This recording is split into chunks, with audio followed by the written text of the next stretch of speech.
عنوان کشته شدن فرزندت از متهم شکایت داری، قصاص میخوای یا نه؟ قصاص. امروز کارگاه اسمیت براتون یه پرونده بسیار عجیب و غریب داره، از قتل و غارت و سربریدن و یه قاتل خیلی طلبکار و بچه پررو که فقط دلم میخواد با هم باشین و حرفاشو توی دادگاه بشنوین تا متوجه بشین چی میگم و نگم براتون از اون لحظه‌ای که قراره بفهمین این قاتل چه رابطه‌ای با مقتول داشته. این فاجعه وحشتناک مرداد سال 88 توی ورامین اتفاق افتاده و دادگاه‌هایی که توی این برنامه قراره با هم ببینیم در آذر سال 89 برگزار شده.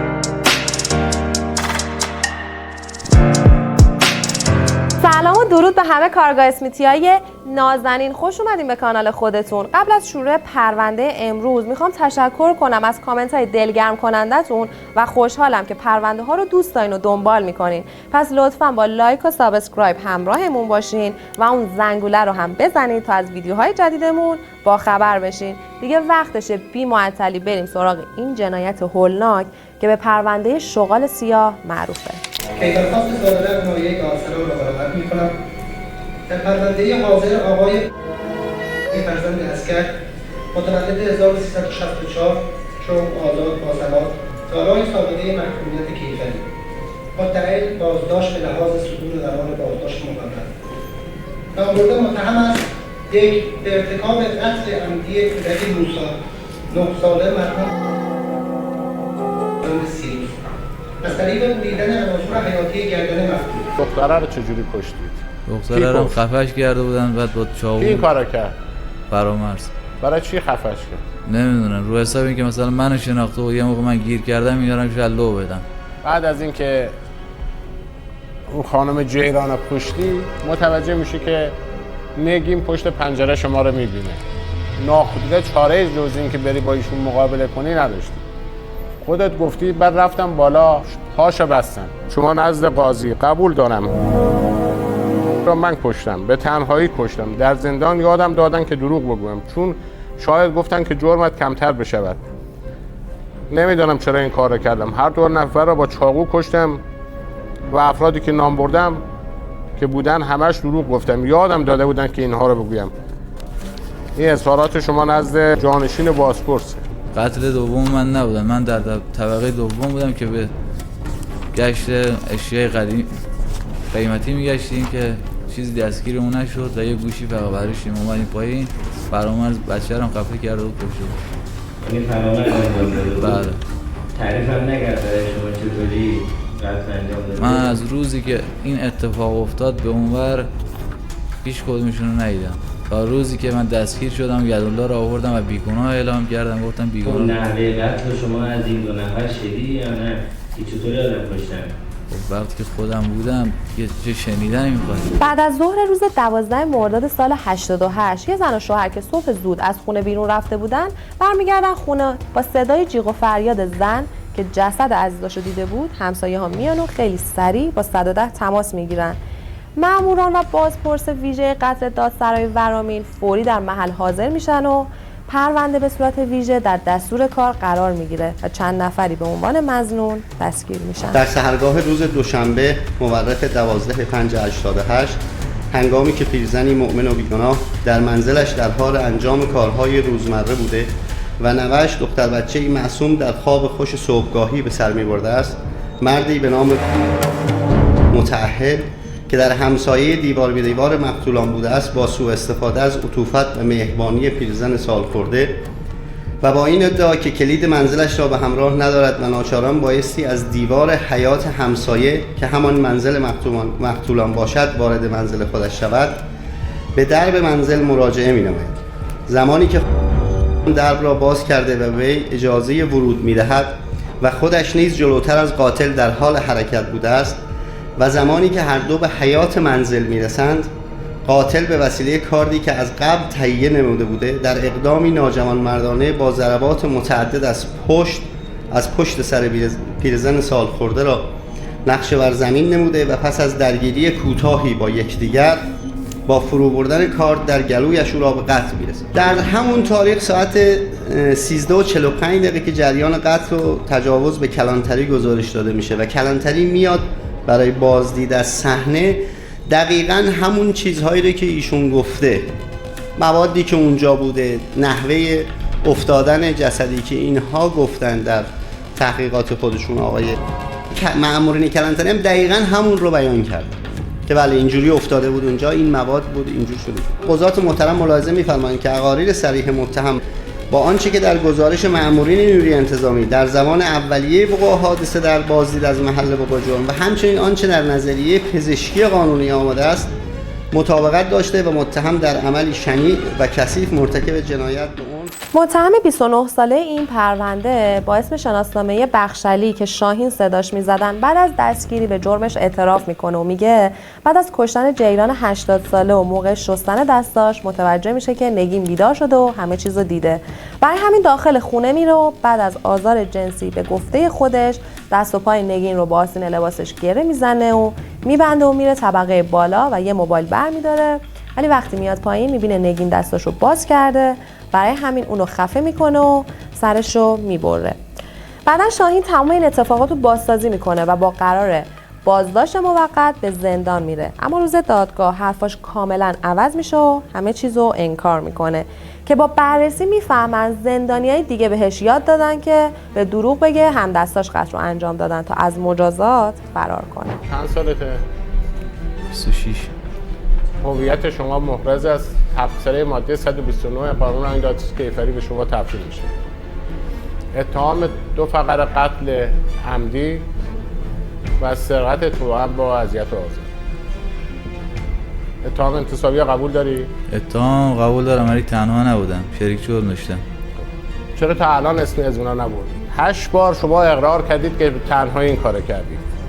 فقط 1 بار گفتید من رفتم به خاطر اینکه تو زندان به من آموزش دادن که اگر بگی شریک داری از مجازاتت کسب میشه.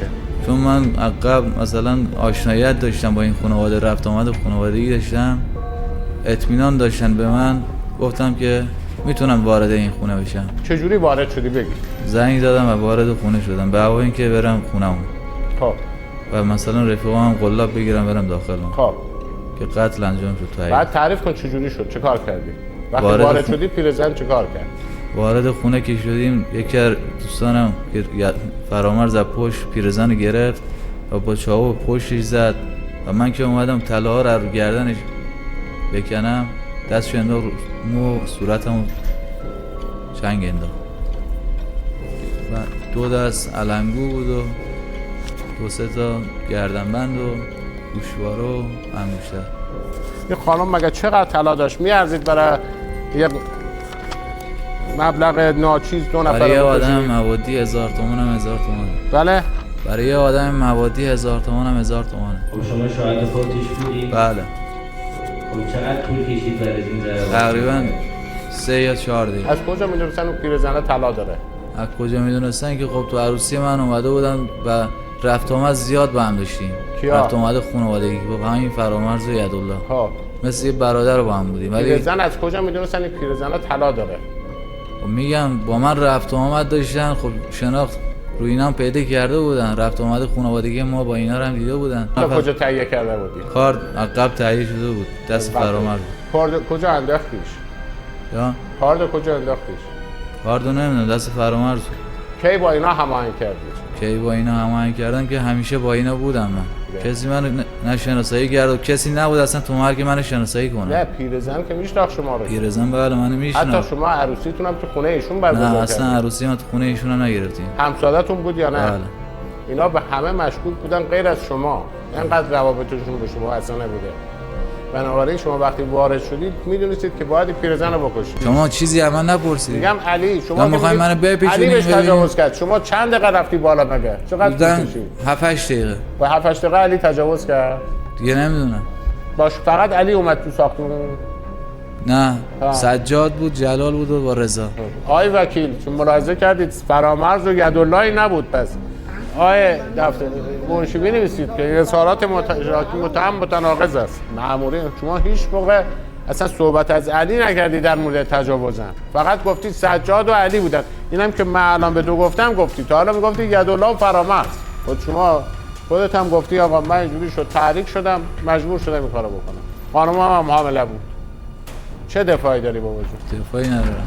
با بررسی پرونده قتل و تجاوز به عوامل مکملی برمیخوریم که به ترتیب فراوانی عبارتند از مصرف مواد مخدر صنعتی 30%، قرص‌های روانگردان 25%، مشروبات الکلی 20% و 25% سایر مواد مخدر و تماشای فیلم‌های پورن یا محرک. معتادی؟ بله. به چی معتادی؟ شیشه و کراک. چند وقته؟ تقریبا 2 سال بود. اون روز هم مصرف کرده بودی؟ بله شیشه مصرف کردم. مواد مخدر قدیمی عموما در مصرف کننده ایجاد یه حالتهایی میکرد که تمایل داشت دوباره اون مصرف کنه تا اون حالتهای خوشایندی که خودش احساس میکرد رو داشته باشه و عموما یه حالت لذت بخشی برای خود فرد داشت، مگر اینکه اون شخص یه ویژگی‌هایی داشت که در واقع دنبال اعمال مجرمانه بود که اون مصرف مقدار تقویتش کرد که کمکش کرد بره انجام بده، ولی عموما در موقع ترک خطرساز بودن. یعنی وقتی که فرد ماده رو مصرف نمی‌کرد، برای اینکه بتونه پیدا کنه رفتار جستجوگرانه پیدا می‌کرد و کارهای خلاف و مجرمانه‌ای رو انجام داد برای اینکه دوباره بتونه دستیابی پیدا کنه. در مواد مخدر، در مواد صنعتی در واقع و ماده‌های جدید این مشکل هست که موقع مصرف خطرساز هستن.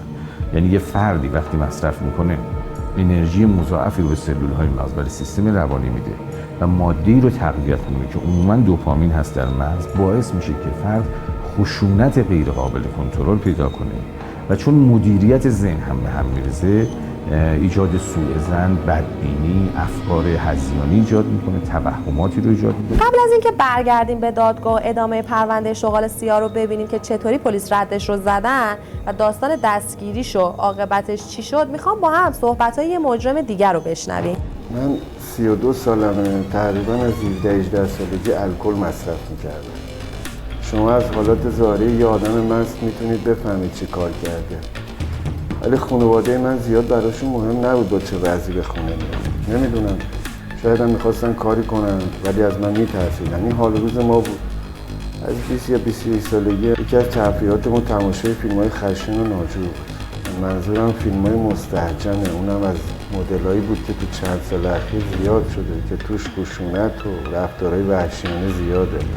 ما بدجوری تحت تاثیر این فیلم‌ها بودیم. اول فقط نگاه می‌کردیم. یه جورایی تفریح بود ولی بعداً انگار تو ذهنمون نقش بسته باشه دوست داشتیم اونا رو تکرار کنیم. اینو میگن که اونایی که فکر میکنن خیلی لاتن بدونن اینجا آخر کاره. با مرور پرونده‌های جنایی کشورمون به مواردی برمیخوریم که از زوایای مختلف قابل بررسی هستند. انگیزه اولیه بیشتر این جنایات سرقت بوده که بعد از مصرف مواد مخدر صنعتی یا مشروبات الکلی اتفاق افتادن و در بیشتر این موارد اگر مجرم با سوژه مناسب برخورد می‌کرده تجاوز به عنف هم اتفاق می‌افتاده و بعدش قتل به خاطر مخفی کردن شواهد جنایت. برای جرم تجاوز به عنف در همه کشورها اشد مجازات در نظر گرفته شده. دلیل این امر اینه که معمولاً مرتکبین این جرم با نقشه و طراحی اولیه وارد این جرم میشن و بعداً هم حتی با تهیه فیلم‌های سیاه گاهن قصد خودشون رو نشون میدن که اتفاقی مرتکب جرم نشدن. همین امر باعث شده که مقنن همه کشورها با این جرم به شدت برخورد بکنن. به همین دلیل مقنن ما هم از یک رسم و رویه جهانی پیروی کرده و برای این جرم مجازات شدیدی رو قائل شده. همونطوری که متوجه شدیم انقدر رابطه قاتل با مقتولان نزدیک بوده که اولیای دم اصلاً بهش شک نکردن و حتی جزء مظنون پلیس هم نبوده. پدر نگین گفته که حدوداً 20 سال با پدر بخشعلی یا شاهین همسایه بودن و شاهین از 5 سالگی کنار اونا بزرگ شده و عروسیش هم توی خونه مادرزن جیران بوده و شاهین بعد از ازدواجش هم توی خونه پدریش زندگی میکرده و میگه ما هم تمام مراسم عزاداری رو توی خونه پدر قاتل گرفته بودیم چون هیچکس تصور نمیکرد این جنایت کار شاهین باشه. ولی وقتی پلیس دستگیرش کرد خانواده‌اش از خجالت از اون محله رفتن. بریم ببینیم چی شد که بالاخره شاهین به دام افتاد. موکل به لحاظ 15 سال سابقه آشنایی که با خانواده مقتول داشته، هرچند که حتی به اصطلاح اعتیاد به انواع مواد مخدر داشته باشه، باز هم نمیاد به اصطلاح عمل غیر انسانی انجام بده که بیاد شخصا 2 نفر از به اصطلاح همسایه های خودش به قتل برسونه. یه دونه از بچه‌ها همساده اون روز بالا پشت اون توپش افتاده بود، بالا پشت اون میبینه که شما تو حیاتی. این چه جور بچه‌ایه که صبح اول وقت صبح ساعت 7 میره بالا پشت اون؟ موبایل کی برده فروخته؟ موبایل یدالله برده. یدالله از کجا میاد؟ تلاجات هم خود یدالله فروخته. خریدار موبایل اومده گفته من از شما خریدم. خریدار موبایل اصلا به من گفتش که من این تا الان ندیدمش. چجوری گفتم من خریدم؟ با شما مواجه شده؟ نه دروغ میگه. بعد همه دروغ میگن، شما راست میگید. گوشی را خود شما گفتن گوشی را در پاساژ علایالدین فروختن به مبلغ 115,000 تومان. خریدار خواست امتحان کند که گوشی سالم است یا نه. گفتم که سیم کارت مرا داخل آن بگذار. گذاشت به امتحان کرد و همین باعث دستگیری. همین گزارشات رو برای شما نوشته فکس کردن؟ بله. یا همین گزارشات و همین موبایل فروش نوشتن که اومدن شناساییش کردن، دستگیرش کردن، با شما مواجهش دادن. اولیای دم که این همه به شما محبت کردن، مادرش برای شما دارو سر شما زده، بهش کمک کرده، همساده شما بودن و به شما اون سری هم به شما گفتم آقای شما دیدین که برای من دارو مصرف کردن برای سر من. سر شما کچلی داره. همین الانش هم داره. اگه دارو مصرف کرده بودن که الان که سر من اینجوری نبود. نتونسته. منم عقص این موهامو زدم که شما شاهد این اولیای دم بیچاره غیر تنها کسی که مشکوک نبودن تو کوچه شما بودی. 10 نفر آوردن تا خوشبختانه اون موبایل ردیابی شد، معلوم شد شما این کار کردید. پرونده که امروز رسیدگی شد 2 فقره قتل عمدی بود که متهم به لحاظ اینکه آشنا بوده، به اعتبار اینکه من کلیدم جا مونده خواسته بره تو داخل خونه، پیرزنی در باز میکنه، میشناختن همون. وقتی وارد میشه با کارت حمله میکنه به پیرزن، طلاهاشو میبره. در این لحظه متوجه میشه که دختر بچه‌ای پشت پنجره بیدار شده، چون پدر و مادرش اینا صبح میرفتن سر کار، خونه خلوت بوده. بعد دیگه مجبور میشه بره سراغ دختر بچه. این پرونده رو اصولاً به لحاظ حقوق اجتماعی که داره ما در اسرع وقت استیم میکنیم. خانم شکایت شما 2 قسمته. راجع به فقط الان کشته شدن بچه‌ت و مادرت صحبت کن. راجع به تجاوز به اون بعداً چی بگم اینا جا؟ شما راجع به شکایت کشته شدن بچه‌ت و مادرت تقاضای قصاص دارید؟ 100%. همین؟ بله. یعنی حاج آقا نمیدونم چی بگم، ولی از شما میخوام تو رو به اون خدایی که میپرستین، یعنی ایشونو بایستی به اشد مجازات برسونین. بفرمایید. قادر، بله شما به عنوان اولیای دم درخواست قصاص داری؟ بله من پدر این عنوان کشته شدن فرزندت از متهم شکایت داری، قصاص میخوای یا نه؟ از قصاص هم بالاتر. سر بریده باید سر ببرم. صحبت دیگه دارید شما؟ هیچ صحبتی ندارم. نه بفرمایید. ولی خواهشاً اگر میتونیم ملأ عام اعدامش کنید. حالا شما که درس عبرت بشه برای 4 تا مثل این آشغال کثافت. قانون جمهوری اسلامی هر چی بگه همون کارو میکنه. وکیلشون شکایت داری؟ بله آقا. شکایت. شما بفرمایید. بله. شما به عنوان اولیای دم درخواست قصاص داری؟ بله قربان. مطلب دیگه نداری؟ نه قربان. واقعا هر چه سریعتر باشه بهتره. شاهین به اتهام 2 فقره قتل عمدی، به 2 بار قصاص، به اتهام تجاوز به نگین، به اعدام و به اتهام سرقت همراه با آزار به 10 سال زندان و 74 ضربه شلاق و برگردوندن اموال مسروقه محکوم شد.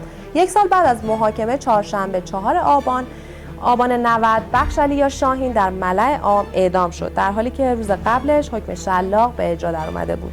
خب کارگاه اسمیت‌های عزیزم، پرونده بسیار دردناک شغال سیاه به پایان رسید. لطفاً نظرات خودتون رو در مورد این پرونده برام کامنت کنین و ممنونم که لایک و سابسکرایب کانال فراموشتون نمیشه. تا برنامه بعدی و پرونده جنجالی بعدی همتون رو به خدای بزرگ میسپارم. خدا نگهدار.